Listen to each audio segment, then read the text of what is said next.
நீ 28,000 ரூபாய்க்கு புடவை எடுத்து அவளுக்கு கொடுத்துருக்க. அவளும் அதை வெக்கமே இல்லாம இழிச்சுக்கிட்டு வாங்கியிருக்கா. உன் தங்கச்சி பார்த்துட்டு வந்து என்கிட்ட சொல்லிருக்கா. எப்படி? அவ சொல்றது பொய்யா?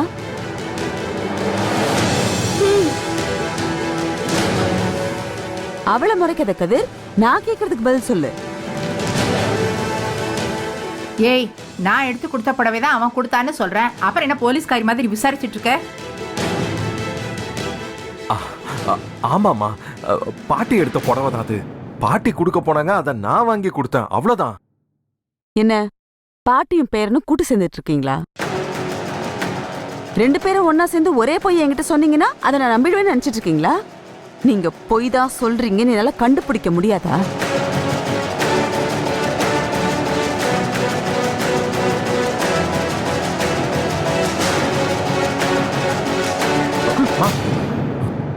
ஏய், சத்தியம் பண்ணு.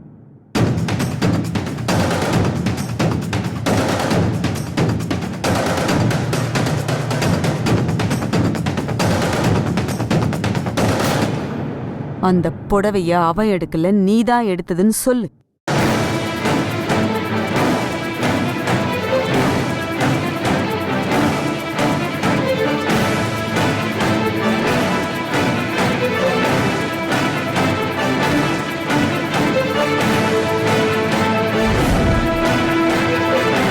சொல்லுமா.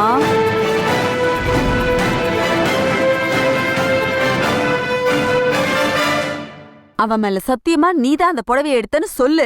ஏய், என்னடி பைத்தியக்காரத்தனமா உளறிட்டு இருக்க? சத்தியம் பண்ணி சொல்ல முடியல. கை வச்சா அப்படியே உடம்புல பதறது இல்ல. அப்புறம் எதுக்கு ஆளாளுக்கு என்கிட்ட பொய் சொல்லிட்டு இருக்கீங்க? மா, கதிர் புடவை எடுத்து கொடுத்தது உண்மையா இல்லையா? ஆமாமா,